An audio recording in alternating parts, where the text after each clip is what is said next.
Shalom teman-teman, saya percaya semua diberkati Tuhan berlimpah-limpah. Pada tahun 2017, bilangan research meneliti 4.000 pemuda Kristen di Indonesia. Ditemukan 500 pemuda diantaranya pernah berpikir untuk bunuh diri karena stres. Lelah masalah hidup, putus harapan, problem keluarga, merasa tidak berguna, kecewa dengan orang tua. Survei juga menunjukkan kebanyakan anak muda Indonesia, atau 64% diantaranya, beribadah di gereja cuma 4 kali dalam 3 bulan terakhir. Sedangkan sisanya hanya 2-3 kali beribadah di gereja dalam 3 bulan terakhir. Yang menambahkan kekhawatiran lagi, sebanyak 37% anak muda tidak rutin baca Alkitab. Bahkan 5% diantaranya tidak pernah membaca Alkitab.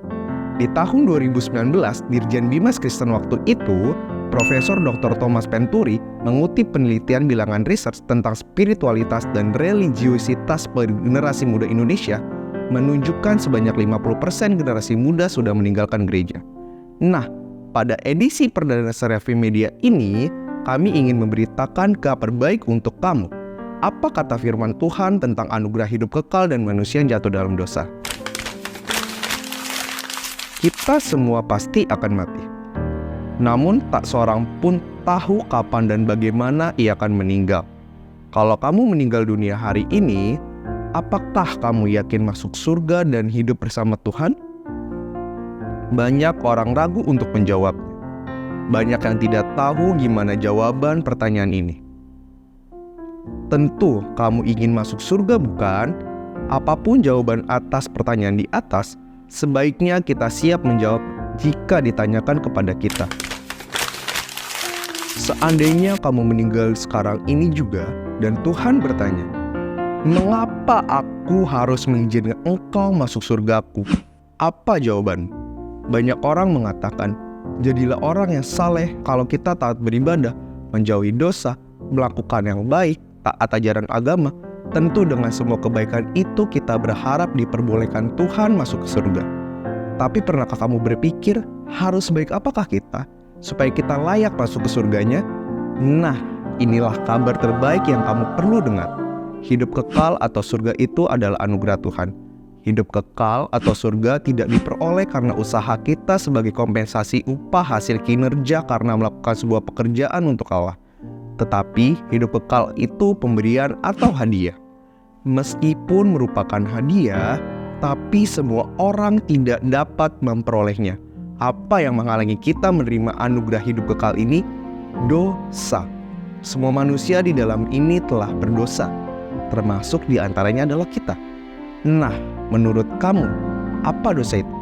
Dosa adalah pelanggaran terhadap hukum-hukum Tuhan, seperti iri hati, bicara kotor, pikiran jahat, tidak melakukan kebaikan, nafsu, tipu daya, kemarahan, berzina, mencuri, membunuh, atau sebagainya. Bahkan tidak peduli terhadap Allah itu juga adalah dosa.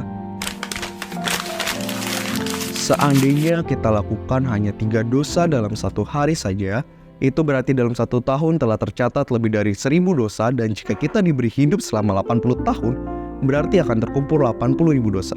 Nah, dengan dosa sebanyak itu, tentu kita tidak layak masuk surga, bukan? Manusia yang berlumuran dosa tidak mungkin dapat menyelamatkan dirinya sendiri, yaitu hukuman atas dosa berupa kebinasaan yang kekal. Sebab hidup kita tidak seperti di atas timbangan. Asal kebaikan kita lebih banyak dan lebih berat sebelah bobotnya daripada dosa kita, maka kita aman, berharap bisa masuk surga. Kita pikir harus berusaha sebaik mungkin supaya dapat masuk ke surga. Tapi, harus sebaik apakah usaha kita? Karena untuk masuk surga, Tuhan menuntut kesempurnaan. Artinya, manusia tidak boleh melanggar satupun perintah Tuhan dan tidak boleh ada satupun dosa di dalam hidup kita. Tuntutan Allah adalah sempurna.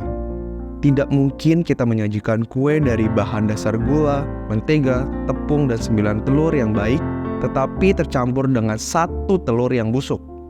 Meskipun hanya ada 1 telur yang busuk, tapi sudah mencemari seluruh adonan yang baik. Demikian juga di hadapan Allah yang sempurna.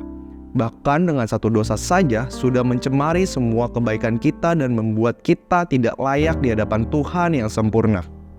Jadi, mustahil kita masuk surga dengan semua usaha kebaikan yang kita lakukan. Berarti harus ada jalan lain, cara yang berbeda. Nah, untuk penjelasan lebih lengkap tentang bagaimana jalan inisiatif atau cara Allah yang berbeda tersebut, silakan kamu cek video kami yang di sini ya. Sampai jumpa dan Tuhan Yesus memberkati. Horas.